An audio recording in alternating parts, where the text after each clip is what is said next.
अच्युतं केशवं कृष्ण दामोदरं रामनारायणं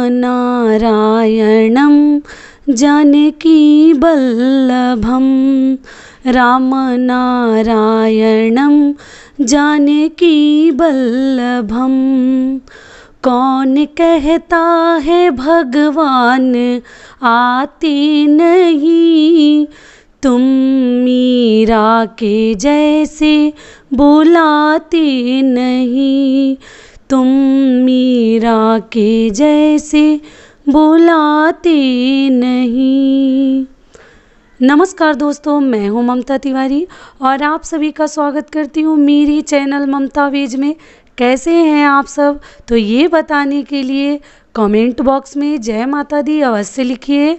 तो चलिए, आज का हमारा वीडियो आप लोग के डिमांड पर है, आप लोगों ने मांग किया हुआ था, उसी के ऊपर मैंने बहुत खोजबीन किया, बहुत सारा पूछताछ मैंने किया बड़ों से भी, अपने घर में जो ही और भी आसपास जो हमारे पंडित जी लोग हैं, तो बहुत लोगों से मैंने राय सलाह लिया। तो फिर मैं सोची कि आपको ये वीडियो मैं जल्द से जल्द दे दूं, जिसको भी इससे फ़ायदा पहुंच जाए, क्योंकि ऐसे तो जो होता है भगवान की मर्जी से ही होता है, लेकिन छोटी छोटी रुकावटें सब कुछ सही रहते हुए लड़का भी सही है, लड़की भी सही है और हर तरह से संजोग बन रहा है, लेकिन फिर भी पता नहीं क्या ऐसी प्रॉब्लम्स आ खड़ी होती हैं, परेशानियां, जिससे हमारी शादियां रुक जाती हैं और सब चाहते हुए भी नहीं हो पाती हैं।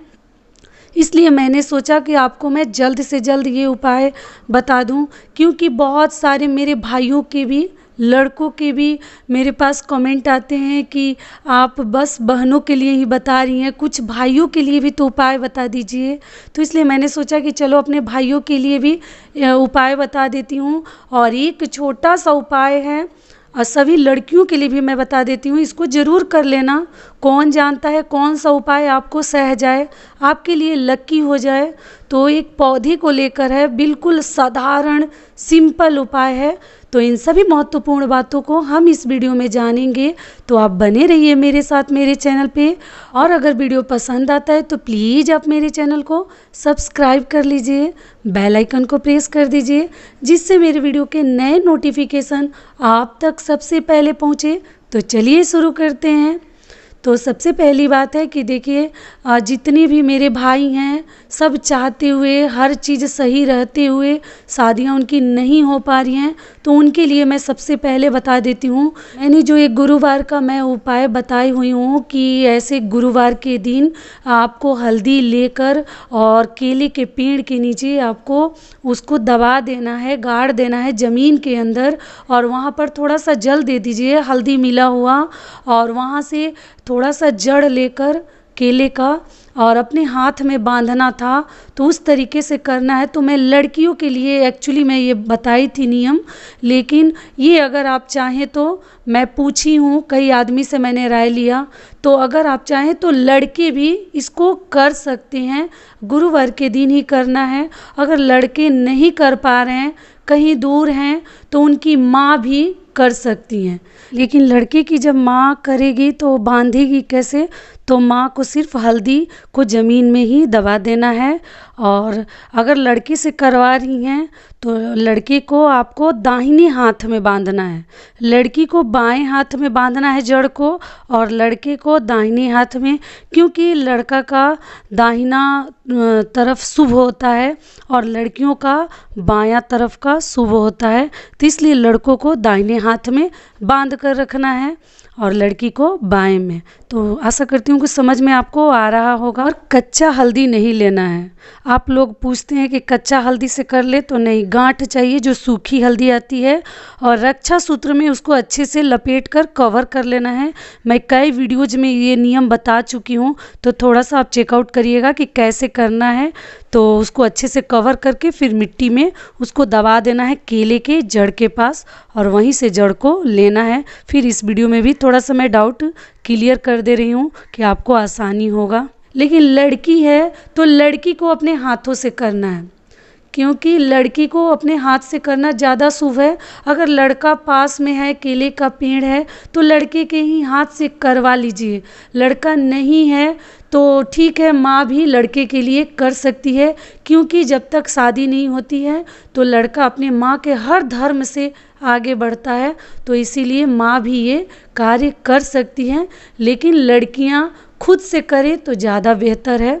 तो ये मैंने आपको क्लियर कर दिया कि लड़के इस तरीके से गुरुवार के दिन आप नहा धो के करना है। आप लोग बहुत पूछते हैं कि सुबह ही कर ले, नहीं, नहा धो के अच्छे से साफ सुथरा होके स्नान आदि से निवृत्त होके ये कार्य हमें करना है। और भगवान को संकल्प लेके मन में अपने वर के प्रति, अपनी वधू के प्रति आपको इच्छा जाहिर करना है कि मुझे क्या चाहिए और किस तरीके से चाहिए। हे विष्णु भगवान, हमारी मनोकामना को अति शीघ्र आप पूर्ण करिए।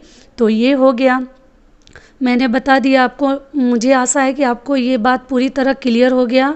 और बहुत सारे आप लोग कमेंट पूछते रहते हैं कि कैसे करना है, क्या करना है। तो आप चैनल पे मेरे बहुत सारे वीडियोज़ हैं, आप उनको देखिए। और कई उपाय मैं बताई हूँ और उससे बहुत सारी लड़कियों को लाभ भी हो रहे हैं। तो अगर आपको जो ही उसमें सरल उपाय लगे आप ज़रूर करिए। अगर हो सके तो सारे उपाय मेरे साधारण हैं, सिंपल हैं, बहुत बड़ा कार्य नहीं करना है। एक और गुरुवार का मैं बताई हूँ उपाय कि जिसमें फ़ोटो के पीछे 5 सुपारी और 51 रुपया बांध के विष्णु भगवान के पास आप रख दीजिए, अर्जी लगा दीजिए कि जब शादी होगी तभी उस पैसे से मैं कुछ करूँगी, अपने सुहाग की निशानी खरीदूँगी, सुहाग के लिए कोई भी चीज़ें ले लूँगी। तो बहुत साधारण मैंने उपाय बताए हैं। तो हो सके तो आप सभी को कर जाइए, और अगर नहीं आपसे हो रहा है तो आपको जो ही अच्छा लग रहा है उन उपाय को आप कर लीजिए। तो चलिए एक और उपाय मैं बता देती हूँ जो मुझे लग रहा है कि और भी, एक तो साधारण तो है ही, बहुत ही सरल उपाय है, लेकिन जो सिटी में रहते हैं उनके लिए पता नहीं थोड़ा सा मुश्किल होगा, लेकिन कोशिश करिएगा। तो एक पौधा मैं बता देती हूँ, झाड़ी, जो शादी के लिए ही बहुत ही खूबसूरत उपाय है। जैसे मेरे घर के बड़े लोगों ने मुझे बताया, मैं सोची कि जस्ट आपको जल्दी से बता दूं कि इतना साधारण उपाय आप तुरंत कर लीजिए, बिल्कुल देर मत करिए। तो देखिए मैं बता देती हूँ कि इसके लिए कोई दिन फिक्स नहीं है। ऐसा नहीं है कि इस दिन को ही हमें करनी है इस उपाय को। कोई भी शुभ दिन ले लीजिए जो आपके घर में, जैसे कोई मान ना हो, कोई दिन ऐसा नहीं है कि जो आपके लिए लक्की ना हो, तो उन दिनों को छोड़ देना है, मान वगैरह बचाना है, अनलक्की दिन को बचाना है। जो दिन आपको सहता है, जो दिन आपके लिए लक्की है, उस दिन को आपको जाकर इस उपाय को कर लेना है। तो उपाय क्या है? तो वो उपाय है कि पता नहीं, इसमें बहुत सारे लोगों को उस झाड़ी का नाम पता भी होगा और बहुत सारे लोगों को नहीं भी पता हो सकता है, लेकिन आप कोशिश करिएगा, अपने घर के लोगों से पूछिएगा तो कहीं आपको पता चल जाए।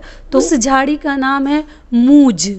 पता नहीं गांव में मिलता है, रोड के दोनों साइड में वो मूज लगे हुए होते हैं, बहुत घने घने होते हैं। गांव में ये जो झाड़ी है आपको बहुत आसानी से मिल जाएगा, और रोड के दोनों साइड में वो बहुत घने घने से लगे रहते हैं।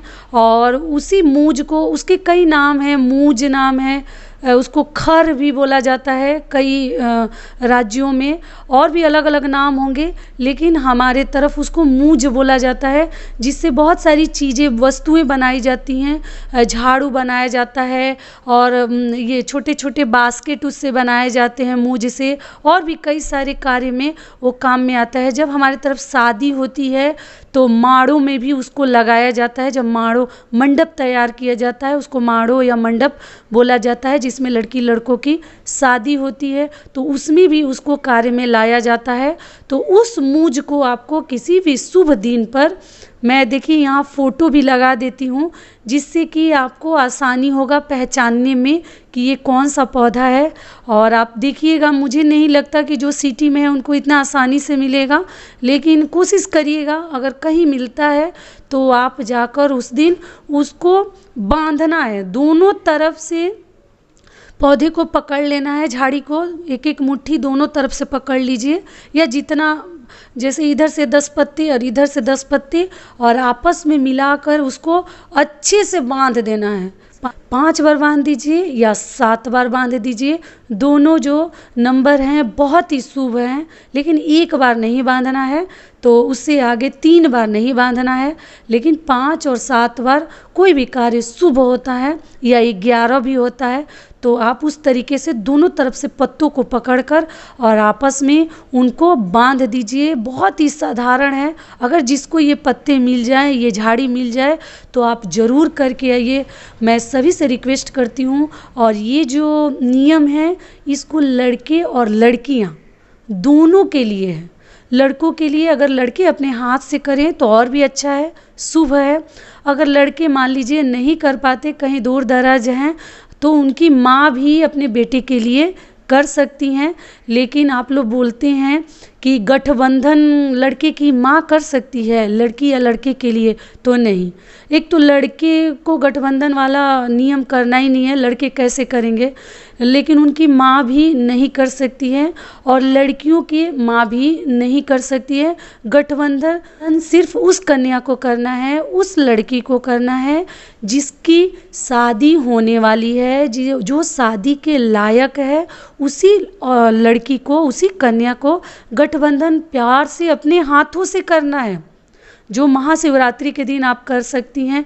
मान लीजिए उस दिन नहीं कर पा रही हैं तो हर माह में शिवरात्रि आ रही है, तो शिवरात्रि के दिन करना मतलब ज़्यादा बेहतर है। लेकिन ऐसे शुक्रवार और सोमवार को शंकर जी का दिन है, तो आप बिल्कुल मत भूलें और ज़रूर जाकर करिए। महाशिवरात्रि के दिन शंकर जी का विवाह का जो है वर्षगांठ है, तो इसीलिए उस दिन करना अति शुभ माना जाता है कि वो पूरे देश में हर्षोल्लास से मनाया जाता है। तो इसलिए महाशिवरात्रि का हर कार्य बहुत ही सुंदर और शुभ माना जाता है। तो कर सकती हैं तो ठीक है, नहीं है तो आप किसी भी शिवरात्रि को और शुक्रवार और सोमवार को आराम से गठबंधन कर लीजिएगा। बहुत ही अच्छा होता है गठबंधन करना। और ये जो है मूंज बांधने वाला नियम भी हो सके तो आप ज़रूर कर लीजिए, क्योंकि ये भी शादी के लिए खूबसूरत उपाय है और बहुत सरल है। कहीं आपको कोई खर्चा नहीं है, कहीं उपवास व्रत और पूजा नहीं करना है, बस नाम लेकर मन में अपनी श्रद्धा को याद करके और झाड़ी को आपको बांध कर आ जाना है।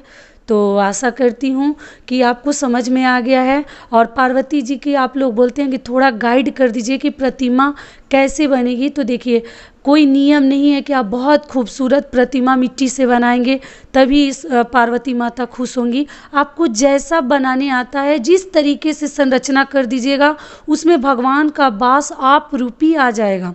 वो पार्वती जी जैसा आप बना देंगी, उसमें पार्वती माता का पूरा स्वरूप खुद ही आ जाएगा और उसमें उनका वास हो जाता है। जो चीज़ आप संकल्प लेके याद करके श्रद्धा से करिए, उसमें भगवान निवास करते हैं। तो ऐसा नहीं है कि आप बहुत खूबसूरत मूर्ति बनाइएगा तभी आप पार्वती माता का गठबंधन करिएगा। तो आपको जैसा आता है, जिस तरीके से सुंदर सा थोड़ा सा अपने तरीके से मिट्टी से बनाने में जो हम लोग बचपन में खेलते थे, तो थोड़ा सा आइडिया लगाकर बहन आप लोग बना लेना और जाकर एकदम अर्ली मॉर्निंग और जिस समय आपको लगे कि खाली होगा मंदिर, उस समय पर जाकर अपना गठबंधन जरूर कर लीजिएगा और शिवरात्रि के दिन करके आइएगा। और जैसे जैसे मैंने आपको बताया है, नंदी जी के कान में क्या बोलना है और भगवान को अक्षत अवश्य चढ़ाइएगा। चावल चढ़ाना शुभ है और पूजा अर्चना तो मैं कई वीडियोज में आपको बता दी हूँ। तो इस तरीके से करके आइए, भगवान चाहेंगे तो आपकी मनोकामना जरूर पूर्ण होगी। और इसी साल हो, मेरा भी आशीर्वाद है। और हे बजरंगबली, जय शंकर भगवान, मेरी बहनों का कामना अवश्य पूर्ण करिए, मेरे भाइयों का भी करिए, क्योंकि मेरे भाई जब पूछते हैं तो मैंने सोचा कि चलो सही बात है, भाइयों के लिए भी हेल्प करना ज़रूरी है। तो यही तक का था हमारा वीडियो। आशा करती हूँ कि इससे आपको कुछ लाभ मिले और फिर मिलती हूँ एक नए वीडियो में। तब तक के लिए नमस्कार।